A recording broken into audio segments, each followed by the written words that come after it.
Hello dear student. आज के इस वीडियो में हम लोग पढ़ेंगे कक्षा 8 के विज्ञान और उसके अंतर्गत अध्याय 4। क्योंकि पहला, दूसरा और तीसरा अध्याय को मैंने पहले ही पढ़ा दिया है, आपने पढ़ा भी होगा। अगर आपने नहीं पढ़ा तो एक बार जाके अवश्य देखिए, क्योंकि उसमें मैंने सभी के सभी परिभाषा को बताया है, समझाया है और बहुत अच्छे से लिखवाया भी है। तो एक बार जाके अवश्य देखिए। और इस वीडियो में भी मैं सभी के सभी परिभाषाओं को आपको बताऊंगा, समझाऊंगा और अच्छे से लिखवाऊंगा। तो चलिए बिना देरी के वीडियो को स्टार्ट करते हैं। अध्याय 4 का जो नाम है, क्या नाम है? दहन और ज्वाला। आखिर क्या होता है दहन? आखिर ज्वाला होता क्या है? आखिर सीएनजी का कहाँ प्रयोग होता है? ये सभी के सभी के बारे में ना हम लोग इस अध्याय में पढ़ेंगे और जानेंगे। यहाँ देखिए, सबसे पहले क्या लिखा हुआ है कि हम घर पर, उद्योगों में और वाहनों को चलाने के लिए विभिन्न प्रकारों के ईंधनों का उपयोग विविध प्रयोजन के लिए करते हैं। क्या आप जानते हैं घरों में प्रयुक्त होने वाले कुछ ईंधन के नाम बता सकते हैं? आप बता सकते हैं घर में जैसे क्या है, ईंधन क्या हो सकते हैं? जैसे हम लोग घर में खाना बनाते हैं तो सिलेंडर होता है, सिलेंडर में क्या पाया जाता है? एलपीजी पाया जाता है। यही पूछ रहा है, क्या आप बता सकते हैं? तो बोलेगा हाँ बता सकते हैं, ये होता है एलपीजी। उदाहरण के तौर पे मैं आपको बता रहा है। इसी प्रकार आगे लिखा हुआ है, व्यापार और उद्योगों में उपयोग होने वाले कुछ ईंधनों के नाम बताइए। मोटर गाड़ियों चलाने में कौन सा ईंधन काम आते हैं? आपकी सूची में सम्मिलित ईंधन कौन सा हो सकता है? गोबर, लकड़ी, कोयला, कास्ट कोयला, पेट्रोल, डीजल, संपीड़ित प्राकृतिक गैस जिसको सीएनजी कहा जाता है, क्योंकि इसका गाड़ी में भी प्रयोग किया जाता है। आप मोमबत्ती को जलने से परिचित हैं। मोमबत्ती के जलने से परिचित है। मोमबत्ती के जलने और कोयले जैसे कोई ईंधन के जलने में क्या अंतर है? सभी के कुछ ना कुछ जलने में क्या होता है? अंतर होता है। शायद आपका अनुमान सही था। मोमबत्ती ज्वाला के साथ जलती है जबकि कोयला नहीं, क्योंकि मोमबत्ती में ज़्यादा ज्वाला निकलती रहती है और कोयला में नहीं निकलती रहती। बस यही है। इसी प्रकार आप अनेक ऐसे पदार्थ पाएंगे जो बिना ज्वाला के जलते हैं। आइए जलने के रासायनिक प्रक्रम और इस प्रक्रम में उत्पन्न ज्वाला के रूपों का अध्ययन करते हैं। बस ये लिखा हुआ है।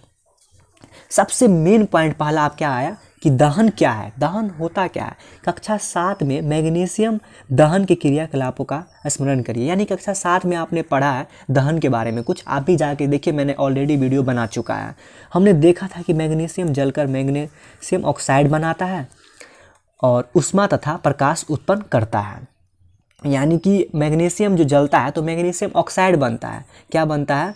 मैग्नीशियम ऑक्साइड बनता है और ऊष्मा प्रकाश उत्पन्न करता है।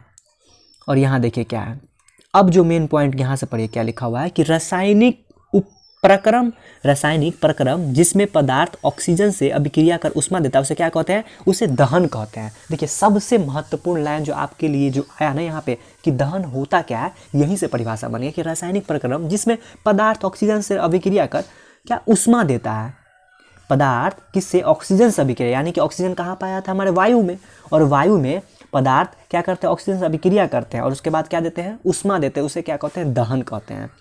जिस पदार्थ का दहन होता है वह पदार्थ दाह्य कहलाता है। वह क्या कहलाता है? दाह्य कहलाता है। यानी कि जो जलता है ना, जो दहन जिसका होता है ना, उसे क्या कहते हैं? दाह्य कहते हैं। इसे ईंधन भी कहते हैं और इसे ही ईंधन भी कहा जाता है, क्योंकि ये जलते हैं, दहन होता है इनका ना, क्योंकि इनका दहन होता है। जैसे कोयला है, कोयला क्या है? कोयला का क्या होता है? दहन होता है, तो इसको दाह्य पदार्थ हम लोग कह सकते हैं। कोयला को क्या कह सकते हैं? दाह्य पदार्थ कह सकते हैं। ठीक है, तो इसी प्रकार से इसे ईंधन भी कह सकते हैं। जैसे कि ईंधन ठोस, द्रव या गैस हो सकता है। कभी कभी दहन के समय ज्वाला के रूप में अथवा एक लौ के रूप में प्रकाश भी उत्पन्न होता है। और देखिए ऊपर दी गई अभिक्रिया में मैग्नीशियम और कास्ट कोयला दाह्य पदार्थ है। यहाँ पे देखिए किस प्रकार से दाह्य पदार्थ है, मैग्नीशियम का किस प्रकार से दहन हो रहा है ये दिखाया जा रहा है। ये दाह्य पदार्थ है। ये जैसे कि मैंने कोयला के आपको बता ही दिया कि ये होता है। और यहाँ देखिए क्या लिखा हुआ है। यहाँ पे देखिए बताना है कि कौन सा दाह्य है और कौन अदाह्य है। जैसे कि लकड़ी हाँ है, कागज है, लोहे की कील क्या है? वो दाह्य है? नहीं है। मिट्टी का तेल बिल्कुल है। पत्थर का टुकड़ा ना है। पत्थर का टुकड़ा दाह्य है, मतलब क्या वो जलने वाला है? नहीं है। इसी प्रकार से आप इस सभी को बना सकते हैं, कौन दाह्य है कौन नहीं है। और देखिए जो महत्वपूर्ण बात है ना, मैं वही आपको बहुत अच्छे से बताऊंगा और समझाऊंगा और लिखवाऊंगा भी। अभी आपको लिखवाऊंगा अभी मैं। देखिए यहाँ क्या लिखा हुआ है। आपने सुना होगा कि जब किसी व्यक्ति के वस्त्र में आग पकड़ लेते हैं तो आग बुझाने के लिए व्यक्ति को कंबल से ढक देते हैं। क्या बता सकते हैं कि ऐसा क्यों करते हैं? देखिए, कंबल से ढक देने के कारण क्या होगा, उसमें ऑक्सीजन जो होगा ना, ऑक्सीजन उसका आना जाना रुकावट हो जाएगा, सीधा ऑक्सीजन जा ही नहीं पाएगा। तो जलने के लिए ऑक्सीजन की आवश्यकता होती है, इसी कारण से ऑक्सीजन नहीं जा पाएगा और आग बुझ जाएगा, इसीलिए कंबल से कभी कभी ढक देते हैं। बस यही कारण है। देखिए, दिया भी गया है यहाँ पे। यहाँ देखिए क्या लिखा है, गर्मियों के मौसम में बहुत अधिक गर्मी पड़ने पर कुछ स्थानों पर सूखी घास आग पकड़ लेती है। घास से आग पेड़ों में फैल जाती है और जल्द ही पूरी जंगल में आग की चपेट में आ जाती है। इस प्रकार से आग को बुझाना बहुत कठिन होता है। जी हाँ, जंगल में कभी कभी अपने आप ही आग लग जाती है। इसका वजह है कि पहले घास में लगती है, क्योंकि गर्म मौसम होने के कारण उसमें घास में लगती है और घास से पेड़ में पकड़ लेती है और इस प्रकार से पूरा जंगल में आग लग जाता है, जिसको बुझाना बहुत मुश्किल हो जाता है बुझाना। इसी प्रकार देखिए क्या लिखा हुआ है, वह न्यूनतम ताप जिस पर कोई पदार्थ जलने लगता है उसे क्या कहते हैं, ज्वलन ताप। यह महत्वपूर्ण है, आपके लिए यह बहुत ज़्यादा महत्वपूर्ण है कि ज्वलन ताप कहते हैं किसको। वह न्यूनतम ताप जिस पर कोई पदार्थ जलना प्रारंभ कर देते हैं, जलने लगता है, उसे क्या कहते हैं, ज्वलन ताप कहते हैं। ठीक है। इसी प्रकार देखिए यहाँ एक माचिस की जो तिल्ली होता है उसका कुछ इतिहास लिखा हुआ है। यहाँ देखिए क्या लिखा हुआ है, माचिस का इतिहास बहुत पुराना है। 5000 से अधिक वर्ष पूर्व प्राचीन मिस्र में गंधक में डुबोए गए चार की एक लकड़ी को छोटे टुकड़े माचिस की तरह उपयोग किए जाते थे। आधुनिक निरापद माचिस का विकास लगभग 200 वर्ष पूर्व हुआ। क्या है, एंटीमनी ट्राइसल्फाइड, पोटेशियम क्लोराइड और श्वेत फास्फोरस का मिश्रण कुछ गोंद और स्टार्च के साथ मिलाकर उचित लकड़ी से बनी माचिस की तिल्ली के सिरे पर लगाया जाता था। जब इसे किसी खुरदरी सतह से रगड़ा जाता था तो घर्षण की उष्मा के कारण श्वेत फास्फोरस प्रज्वलित हो उठता था। इससे माचिस की तिल्ली का दहन प्रारंभ हो जाता था। परंतु श्वेत फास्फोरस माचिस उद्योग में काम करने वालों और माचिसों का उपयोग करने वाले दोनों के लिए खतरनाक सिद्ध हुआ। आजकल निरापद माचिस के सिरे पर केवल एंटीमनी ट्राइसल्फाइड और पोटेशियम क्लोराइड लगा रहता है। रगड़ने वाली यह सतह पर चूर्णित कांच और थोड़ा सा लाल फास्फोरस लगाए जाते हैं। आपने भी देखा होगा, लगाते हैं, जो कम खतरनाक होता है। जब माचिस की तिल्ली का खुरदरा सतह पर रगड़ा जाता है तो कुछ लाल फास्फोरस श्वेत फास्फोरस पे क्या होता है, परिवर्तित हो जाता है। यह तुरंत माचिस की तिल्ली के सिरे पर लगे पोटेशियम क्लोराइड से अभिक्रिया कर पर्याप्त ऊष्मा उत्पन्न कर देता है, जिससे एंटीमनी ट्राइसल्फाइड का दहन क्या है, प्रारंभ हो जाता है। यानी कि ऐसे करके माचिस के डिब्बे होते हैं, उसमें यहाँ पे क्या लगा होता है, लाल फास्फोरस लगा होता है। और वो लाल फास्फोरस जो तिल्ली के साथ रगड़ाते हैं तो दोनों रगड़ा खाने के बाद क्या करता है, लाल होता है, श्वेत फास्फोरस में परिवर्तित हो जाता है। उसके बाद क्या होता है, तिल्ली में अभिक्रिया करने के बाद उसमें ऊष्मा उत्पन्न हो जाता है।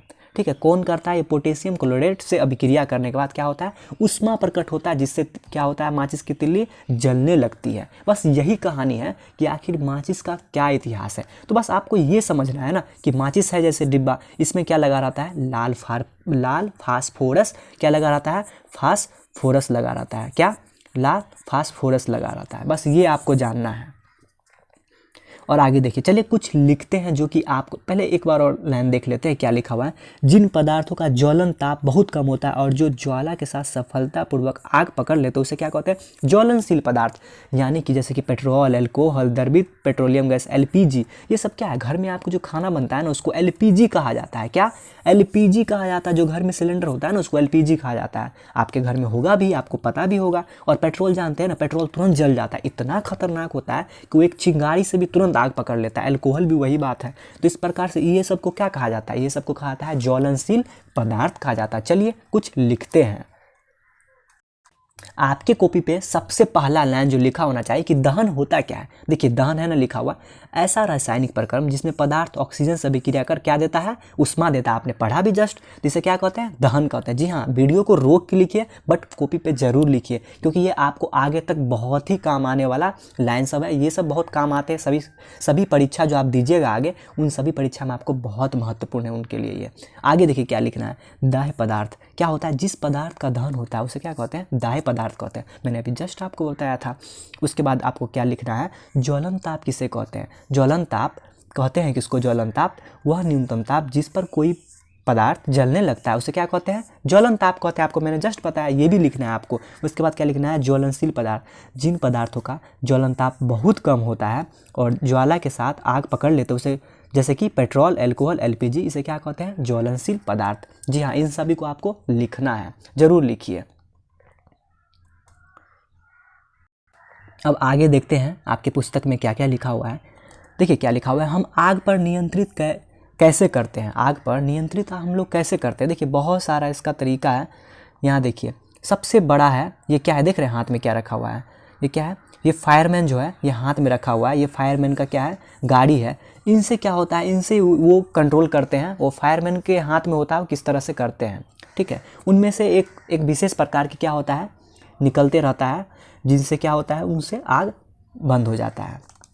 ये देख रहे हैं किस प्रकार से निकाला जा रहा है, ये आग पे नियंत्रित कर रहा है, बस यही है। और यहाँ देखिए आग जो होता है, आग जो लगता है इसके लिए क्या, कौन सा आवश्यक, आखिर आग कैसे पकड़ता है। पहला, आग लगने के लिए सबसे पहले क्या, दहन जो होता है क्रिया, उसके लिए क्या क्या आवश्यक है। सबसे पहला तो ईंधन होना चाहिए। ईंधन क्या, जैसे लकड़ी, कोयला, कुछ भी हो, कुछ भी ईंधन जो जलने वाला होता है ना, ईंधन होता है, ठीक है। तो आग अगर लगे कहीं भी तो 3 चीज़ की आवश्यकता होती है, उसमें से एक चीज़ को हटा दीजिए, आग नहीं लग सकता है।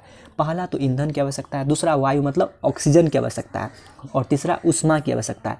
अगर ईंधन हटा दीजिए तो आग नहीं लगेगा, या फिर ऑक्सीजन हटा दीजिए तो आग नहीं लगेगा, या फिर उष्मा को हटा दीजिए आग नहीं लगेगा। इस प्रकार से आग लगने के लिए 3 चीज़ों की आवश्यकता होती है, बस ये आपको जानना है।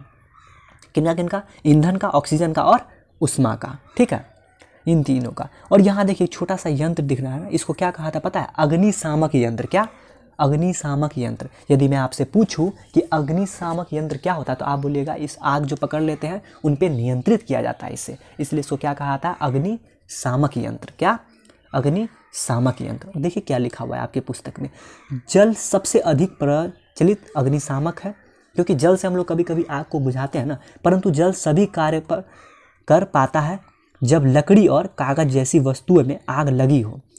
यदि विद्युत उपकरणों में आग लगी हो तो जल विद्युत का चालन कर सकता है। यानी कि क्या लिखा है पता है, बहुत अच्छा लाइन लिखा हुआ है कि पानी से तो हम हर जगह का आग बुझा सकते हैं, लेकिन हाँ बिजली में अगर पकड़ ले आग तो पानी से बिल्कुल भी नहीं बुझा सकते हैं। इसका रीज़न ये है, कारण ये है कि वो जो क्या करेगा, पानी के साथ अभिक्रिया कर लेगा और वो आग बुझाने की जगह और क्रियाशील हो जाएगा और बहुत हानि पहुंचा सकता है। इसीलिए जल का इस्तेमाल हर आग को बुझाने के लिए नहीं किया जा सकता है, ये सच है, ठीक है। तो यही बात लिखा हुआ था, आग लगी हो और आग बुझाने वालों की हानि हो सकती है। तेल और पेट्रोल में लगी आग बुझाने हेतु भी जल का उपयोग उचित नहीं है। यानी कि अगर तेल होता है ना, तेल होता है, तेल या पेट्रोल, उसमें भी अगर पानी से बुझाइएगा ना तो पानी अलग हो जाएगा, पेट्रोल ऊपर आके जलने लेकिन नहीं बुझने वाला है। तो हर जगह पानी से आग को हम लोग नहीं बुझा सकते हैं, यह महत्वपूर्ण है आपके लिए। अतः तेल के नीचे चला जाता है, यानी तेल क्या है, पानी नीचे आ जाएगा, तेल ऊपर जाके जलने लगेगा। यानी कि 1 गिलास पानी में अगर पेट्रोल डाल दिया जाए तो पेट्रोल ऊपर तैरने लगेगा और माचिस बाहर आ जाए तो ज़रूर पानी में भी आग लग सकता है। क्या, पानी में भी आग लगा सकते हैं, पानी में भी आग लग सकता है। यानी 1 गिलास अगर पानी है उसमें थोड़ा सा पेट्रोल डाले तो अगर उसमें माचिस बाहर आ जाए तो ऊपर का जल जाएगा, लेकिन पानी नीचे ऐसे ही जमा रह जाएगा, यानी पानी में भी आग लगा सकते हैं। तो यानी कहने का मतलब इससे तो आग बुझा ही नहीं, तो इसलिए हर जगह जल से आग पर नियंत्रित नहीं किया जा सकता है। विद्युत उपकरण और पेट्रोल जैसे ज्वलनशील पदार्थ लगी आग के कार्बन डाइऑक्साइड सबसे अच्छा अग्निशामक है।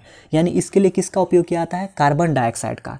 ऑक्सीजन से भारी होने के कारण CO2 आग में एक कम्बल की तरह लपेट लेती है और इसे ईंधन और ऑक्सीकृत में संपर्क हो जाता है, अतः आग पर नियंत्रित हो जाता है। CO2 के अतिरिक्त लाभ के सामान्यतः यह विद्युत उपकरणों को कोई हानि नहीं पहुंचाती है।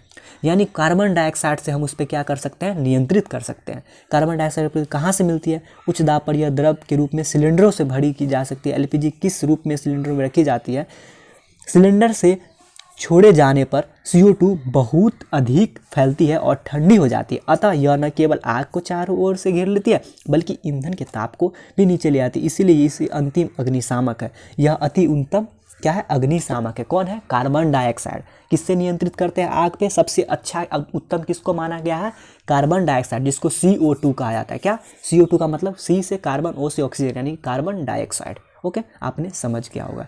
CO2 प्राप्त करने का दूसरा तरीका सोडियम बाइकार्बोनेट, यानी कि जिसको खाने वाला सोडा कहा जाता है। सोडियम बाइकार्बोनेट को क्या कहा जाता है, खाने वाला सोडा, ठीक है। या पोटेशियम बाइकार्बोनेट, जैसे रसायनों का पाउडर भारी मात्रा में छिड़काव है, आग के निकट इन पदार्थों से बहुत सी कार्बन डाइऑक्साइड गैस निकलती है जो आग बुझा देती है। यानी कि मेरे कहने का मतलब कि ये अग्निशामक यंत्र है। इसमें क्या होता है, इसमें क्या होता है, CO2, क्या, CO2 यानी कि कार्बन डाइऑक्साइड होता है, और क्या होता है, और क्या है, सोडियम बाइकार्बोनेट्स, क्या है, सोडियम NaHCO3 होता है, यानी कि सोडियम बाइकार्बोनेट होता है। क्या होता है, सोडियम बाइकार्बोनेट, यानी कि अग्निशामक यंत्र में क्या क्या होता है, कार्बन डाइऑक्साइड और सोडियम बाइकार्बोनेट। आपको बस ये याद रखना है। और यहाँ देखिए क्या है, एक दहन का प्रकार। क्या है, दहन का प्रकार, क्या हो सकता है दहन का प्रकार। यहाँ देखिए, एक होता है तीव्र दहन, एक होता है स्वतः दहन, यानी कि गैस तेजी से जलने लगती है तथा उष्मा और प्रकाश उत्पन्न करती है। इस प्रकार का दहन तीव्र, जो एकदम तुरंत हो जाए ना, उसे क्या कहते हैं, तीव्र दहन। और जो अपने आप हो, जो बिना किसी प्रत्यक्ष कारण के अचानक क्या है, लपटों के साथ जल उठता है, उसे क्या कहते हैं, स्वतः, क्या कहते हैं, स्वतः दहन कहते हैं। कोयले की खानों में कोयले की धूल के स्वतः दहन के कई बार खतरनाक अग्निकांड हो चुके हैं, यानी कि कोयले की खान में कभी कभी अपने आप आग लग जाते हैं, इसको क्या कहते हैं, स्वतः दहन कहते हैं। स्वतः अग्निकांड कभी कभी अधिक गर्मी के कारण होते हैं। जी हाँ, गर्मी में ही आग लगती है ज़्यादातर।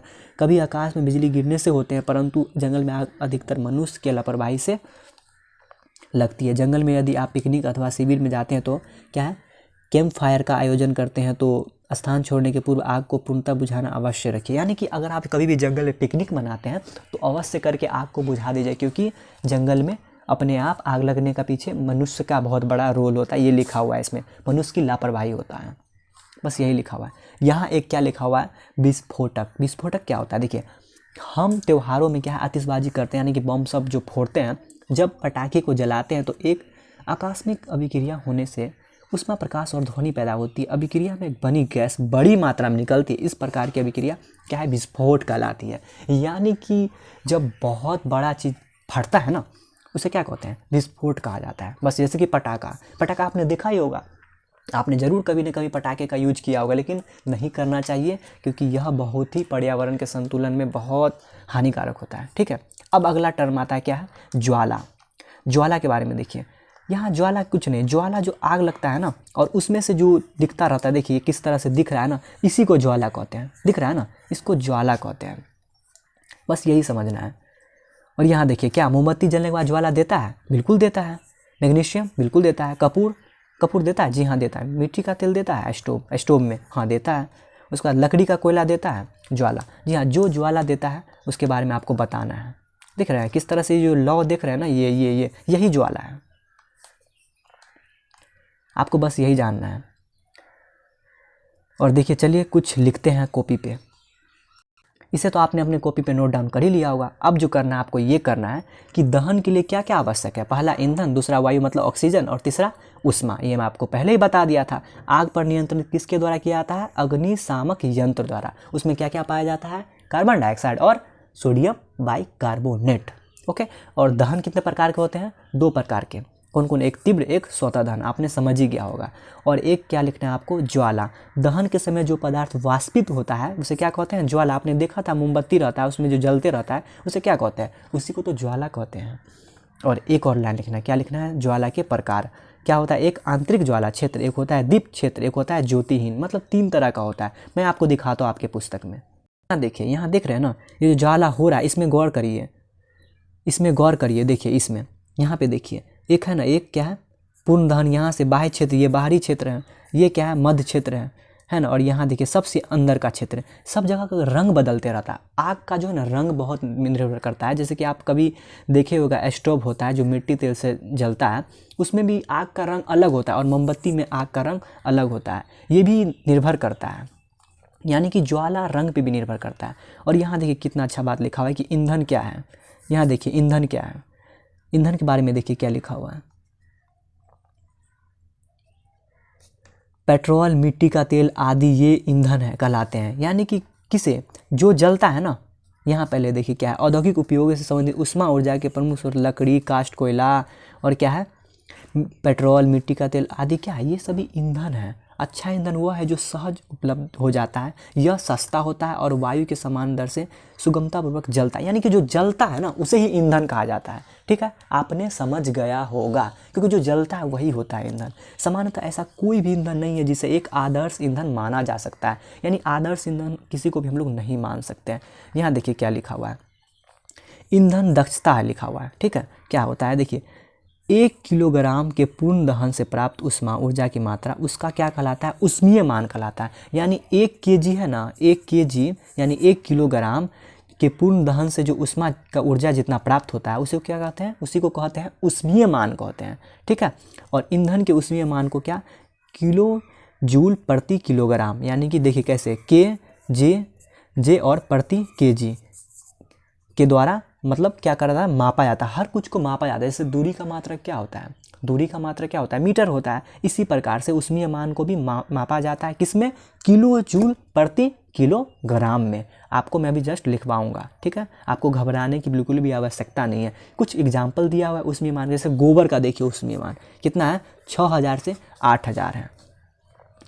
और आगे देखिए लकड़ी का देख सकते हैं, लकड़ी का देखिए 17,000 से 22,000 तक इसका ऊष्मीय मान है। इसी प्रकार से कोयला का है 25,000 से 33,000, पेट्रोल का है 45,000। ये क्या दर्शाता है, यानी कि 1 केजी में कितना ऊर्जा देगा ना, ये दर्शाता है। सबसे ज़्यादा देख रहे हैं किस चीज़ का है, देखिए कोयला का कितना है, पेट्रोल का कितना है, देखिए 55,000 एलपीजी गैस का है। तभी तो एलपीजी का हम लोग के घर में इस्तेमाल किया है। सीएनजी देखे हैं, सीएनजी से आजकल टेम्पो सब गाड़ी सब चलते हैं, यही इस्तेमाल होता है। और आगे देखिए क्या लिखा हुआ है, यहाँ देखिए क्या लिखा हुआ है, सर्दियों से लकड़ी का उपयोग घरेलू एवं औद्योगिक ईंधन के रूप में हो रहा है, परंतु अब इनका स्थान कोयले और एलपीजी जैसे ईंधनों ने ले लिया। जी हाँ बिल्कुल, अब पहले की तरह जो है ना, पहले क्या होता था, लकड़ी पे हम लोग के घर में खाना बनता, लेकिन अब ज़्यादातर इस्तेमाल क्या होने लगा, एलपीजी का इस्तेमाल होने लगा। यानी कि सिलेंडर जो घर में है उसी का इस्तेमाल होने लगा, यानी कि एलपीजी सिलेंडर का इस्तेमाल होने लगा। बस यही लिखा हुआ है उसमें।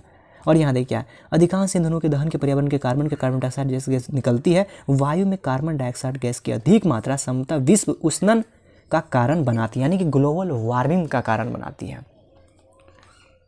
क्या है आगे, पृथ्वी के वातावरण के तापमान में वृद्धि विश्व उष्णन कहलाती है। पृथ्वी के तापमान क्या है, पृथ्वी के वातावरण के तापमान में वृद्धि विश्व उष्णन कहलाती है। अन्य बातों के साथ साथ इनमें हिमनद पिघलने लगते हैं, जिससे समुद्र के जल स्तर बढ़ जाता है और तटीय क्षेत्र बाढ़ग्रस्त हो जाते हैं। ऐसा भी संभव है कि निचले स्तर वाले तटीय क्षेत्र अस्थायी रूप से क्या है, जलमग्न हो जाए। मतलब कि ज़्यादा गर्मी से क्या होता है, बर्फ़ पिघलने लगता है, जिससे बाढ़ जैसी समस्याएं आने लगती है। बस यही है। और पता है एक बहुत ही महत्वपूर्ण आपके लिए है, जो 8वां कक्षा का मैं मानता हूँ आपको जानना ही चाहिए, वो क्या है, अम्ल वर्षा। क्या है, अम्ल वर्षा। अम्ल वर्षा पता है क्या, जब वर्षा होता है तो उसमें अम्ल की मात्रा बढ़ जाती है। आपने याद है ना, आपने कक्षा 7 में अम्ल भस्म, अम्ल क्षार और लवण के बारे में कितना अच्छे से पढ़ा था। अगर आपने नहीं पढ़ा तो एक बार जाके अवश्य देख लीजिए, मैंने बहुत अच्छे से आपको बताया है, समझाया और लिखवाया। कक्षा 7 में था, पहला दूसरा तीसरा के आसपास था ये लेक्चर, आप ज़रूर देखिए। उसमें अम्ल के बारे में मैंने बहुत अच्छे से बताया। उसी में आपको पढ़ना है क्या है, अम्ल वर्षा।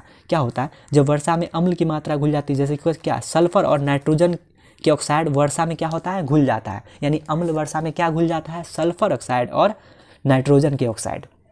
किसका किसका, सल्फर और नाइट्रोजन के ऑक्साइड।